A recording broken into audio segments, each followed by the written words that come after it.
BBC news live കൊച്ചിയിലേക്ക് സ്വാഗതം. ഈ വാർത്തകൾ നിങ്ങൾക്കായി അവതരിപ്പിക്കുന്നത് Leotech solar solutions, powered by Mayil food stuffs, Mookkannoor, city tower, city wear and city shoes, Angamaly and Cochin Kalabhavan Angamaly franchise.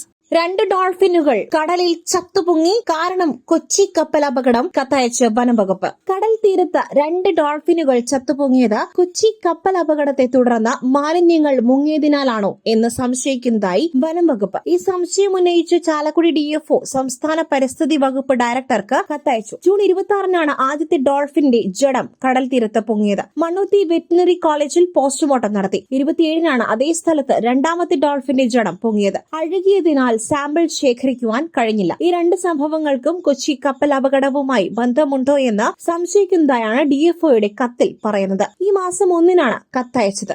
Konnakuzhi forest സ്റ്റേഷനിൽ കേസ് രജിസ്റ്റർ ചെയ്തിട്ടുണ്ട്. സെയ്ഫ് അലി ഖാന് 15,000 കോടിയുടെ സ്വത്ത് നഷ്ടപ്പെടുമോ? പട്ടൌഡി കുടുംബസ്വത്തുമായി ബന്ധപ്പെട്ട പ്രശ്നങ്ങൾ എന്തൊക്കെ? ബോളിവുഡ് നടൻ സെയ്ഫ് അലി ഖാന്റെ 15,000 കോടി രൂപ മൂല്യമുള്ള കുടുംബസ്വത്തുക്കളുടെ അവകാശം സംബന്ധിച്ച് പുനരന്വേഷണം നടത്തുവാൻ കഴിഞ്ഞ ദിവസമാണ് മധ്യപ്രദേശ് ഹൈക്കോടതി ഉത്തരവിട്ടത്. പട്ടൌഡി കുടുംബസ്വത്ത് എനിമി പ്രോപ്പർട്ടിയായി മധ്യപ്രദേശ് ഹൈക്കോടതി പ്രഖ്യാപിക്കുകയും ചെയ്തു. ഇതോടെ എനിമി പ്രോപ്പർട്ടി ആക്ട് വീണ്ടും ചർച്ചയായിരിക്കുകയാണ്. ശീതളപാനീയത്തിൽ ഉറക്ക ഗുളിക കലർത്തി പീഡിപ്പിച്ച് അധ്യാപകൻ. 2 തവണ ആത്മഹത്യയ്ക്ക് ശ്രമിച്ച പെൺകുട്ടി മരണത്തിന് കീഴടങ്ങി. അസമിൽ അധ്യാപകൻ ലൈംഗികമായി പീഡിപ്പിച്ചതിനെ തുടർന്ന് 2 തവണ ആത്മഹത്യയ്ക്ക് ശ്രമിച്ച പെൺകുട്ടി മരിച്ചു. അസമിലെ ടിൻസുക്കിയ ജില്ലയിലാണ് സംഭവം. 9ാം ക്ലാസ് വിദ്യാർത്ഥിനിയായ പെൺകുട്ടിയെ കഴിഞ്ഞ മെയ്യിലാണ് അധ്യാപകനായ വികു ഛേത്രി പീഡിപ്പിച്ചത്. തുടർന്ന് പെൺകുട്ടി ജൂണിൽ ആത്മഹത്യയ്ക്ക് ശ്രമിച്ചുവെങ്കിലും ആശുപത്രിയിൽ എത്തിച്ചതിനാൽ ജീവൻ രക്ഷിക്കുവാൻ സാധിച്ചിരുന്നു. ഇതിന് പിന്നാലെയാണ് ജൂലൈ 6-ന് വീണ്ടും ആത്മഹത്യയ്ക്ക് ശ്രമിച്ചത്. ഒടുവിൽ പെൺകുട്ടി മരണത്തിന് കീഴടങ്ങുകയായിരുന്നു. പീഡനത്തിന് ഇരയായ കാര്യങ്ങൾ വിശദീകരിച്ച് പെൺകുട്ടി എഴുതിയ 4 പേജുള്ള ഒരു കുറിപ്പും പോലീസ് കണ്ടെത്തിയിട്ടുണ്ട്. ആത്മഹത്യാക്കുറിപ്പിൽ മറ്റ് 3 അധ്യാപകർ ചേർന്ന് പ്രതിയായ വികു ഛേത്രിയെ സംരക്ഷിക്കുവാൻ ശ്രമിച്ചതായും ആരോപിക്കുന്നു. മെയ് 26-ന് ക്ലാസ് കഴിഞ്ഞു പോകുന്നതിനിടെ ശീതളപാനീയത്തിൽ ഉറക്ക ഗുളികകൾ കലർത്തി നൽകിയാണ് അധ്യാപകനായ വികു പെൺകുട്ടിയെ പീഡിപ്പിച്ചത്. പുട്ടു രുചികരമാവണമെങ്കിൽ മയിലിന്റെ പുട്ടുപൊടി തന്നെ വേണം. അതിന് ചെമ്പാപ്പുട്ടാണെങ്കിലും അങ്ങനെ തന്നെ. മയിൽ റൈസ് ആൻഡ് ഫുഡ് പ്രൊഡക്ട്സ്, ശ്രേഷ്ഠം സമ്പുഷ്ടം. ബസ് സമരത്തിൽ വലഞ്ഞു. മെട്രോയിൽ ഇടിച്ചു കയറി ജനം. വൻ തിരക്ക്. രാവിലെ മാത്രം 2,500-ഓളം അധിക യാത്രക്കാർ. സ്വകാര്യ ബസ്സുകൾ പണിമുടക്കിയതോടെ കൊച്ചി മെട്രോയിൽ നിറഞ്ഞ് യാത്രക്കാർ. ചൊവ്വാഴ്ച രാവിലെ മുതൽ വൻ തിരക്കാണ് കൊച്ചി മെട്രോയിൽ അനുഭവപ്പെടുന്നത്. രാവിലെ 9 വരെ 2,500-ഓളം പേരാണ് മെട്രോയിൽ അധികമായി യാത്ര ചെയ്തത്. അവധി ദിവസങ്ങൾ ഒഴിവാക്കിയാൽ പ്രതിദിനം 1,00,000-ലേറെ പേരാണ് കൊച്ചി മെട്രോയിൽ ശരാശരി യാത്ര ചെയ്യുന്നത്. തിങ്കളാഴ്ച രാവിലെ 9 വരെ 15,438 പേരാണ് കൊച്ചി മെട്രോയിൽ യാത്ര ചെയ്തത്. എങ്കിൽ ഇന്ന് രാവിലെ 9 വരെ 17,807 പേർ യാത്ര ചെയ്തു. രാവിലെ 10 മണി വരെയുള്ള സമയത്താണ് അധിക തിരക്ക് അനുഭവപ്പെട്ടത്.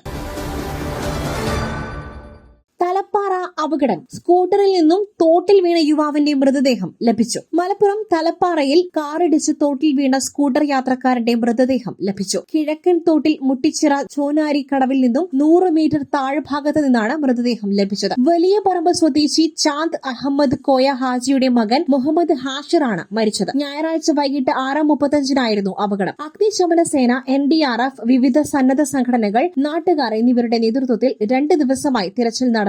ഇന്ന് രാവിലെയാണ് മൃതദേഹം ലഭിച്ചത്. മൃതദേഹം തിരൂരങ്ങാടി താലൂക്ക് ആശുപത്രി മോർച്ചറിയിൽ. ഇന്ന് വലിയ പറമ്പ് പള്ളിയിൽ ഖബറടക്കും. മാതാവ് ഷെരീഫ, സഹോദരങ്ങൾ അബ്ദുറഹ്മാൻ, ആഷിഫ. ജീവനക്കാർ സന്തുഷ്ടർ. പൊതുപണിമുടക്കിൽ പങ്കെടുക്കുമെന്ന് ആരും പറഞ്ഞിട്ടില്ല. നാളെ KSRTC ഓടും. നാളെ KSRTC സർവീസ് നടത്തുമെന്ന് മന്ത്രി KB ഗണേഷ് കുമാർ. പൊതുപണിമുടക്കിൽ പങ്കെടുക്കുവാൻ KSRTCയിൽ ഒരു യൂണിയനും കത്ത് നൽകിയിട്ടില്ല. KSRTCയിൽ പണിമുടക്കേണ്ട സാഹചര്യമില്ല. ജീവനക്കാർ സന്തുഷ്ടരാണ്. സ്വകാര്യ ബസ് സമരത്തിൽ സർക്കാർ ജനപക്ഷത്താണെന്നും അദ്ദേഹം പറഞ്ഞു. വിദ്യാർത്ഥികളുടെ ചാർജ് വർദ്ധിപ്പിക്കണോ എന്ന് ജനങ്ങൾ ആലോചിക്കണം. വിദ്യാർത്ഥി യൂണിയനുകളുമായി ചർച്ച നടത്തും. സ്വകാര്യ ബസ് ജീവനക്കാർക്ക് പോലീസ് ക്ലിയറൻസ് സർട്ടിഫിക്കറ്റ് പാടില്ല എന്ന നിർദ്ദേശം അംഗീകരിക്കാനാകില്ല. കുട്ടികളുടെയും സ്ത്രീകളുടെയും സുരക്ഷ സർക്കാർ ഉറപ്പുവരുത്തും, മന്ത്രി പറഞ്ഞു. കക്കാടംപൊയിൽ കാട്ടാന ഇറങ്ങി. വീട്ടുമുറ്റത്ത് നിർത്തിയിട്ട ജീപ്പ് കുത്തിമറിച്ചു. തിരുവമ്പാടി കക്കാടംപൊയിൽ പീടികപ്പാറ തേനരുവിയിൽ വീട്ടുമുറ്റത്ത് നിർത്തിയിട്ട ജീപ്പ് കാട്ടാന കുത്തിമറിച്ചിട്ടു. ഏറ്റുമാനൂർ സ്വദേശി അവറാജന്റെ വീട്ടുമുറ്റത്ത് നിർത്തിയിട്ടിരുന്ന ജീപ്പാണ് കാട്ടാന കുത്തിമറിച്ചത്. വീട്ടുമുറ്റത്ത് കാട്ടാന എത്തിയതിന്റെ ദൃശ്യങ്ങളും പുറത്തുവന്നു. തേനരുവി എസ്റ്റേറ്റിനടുത്ത് കുറച്ചു ദിവസങ്ങളായി ഈ കാട്ടാനയെ കാണുന്നുണ്ടെന്നും പലയിടങ്ങളിലെയും കൃഷി നശിപ്പിച്ചതായും നാട്ടുകാർ പരാതിപ്പെട്ടു. ഇക്കാര്യം വനം വകുപ്പിനെയും പഞ്ചായത്ത് അധികൃതരെയും അറിയിച്ചിട്ടും ആനയെ കാട്ടിലേക്ക് തുരത്തുന്നതിനുള്ള നടപടി ഉണ്ടായില്ലെന്നും ആരോപണമുണ്ട്. വനം വകുപ്പ് ഉദ്യോഗസ്ഥർ സ്ഥലത്തെത്തി സ്ഥിതിഗതികൾ വിലയിരുത്തി. RRT ടീം എത്തിയാണ് ജീപ്പ് പൂർവ്വസ്ഥിതിയിൽ ആക്കിയത്.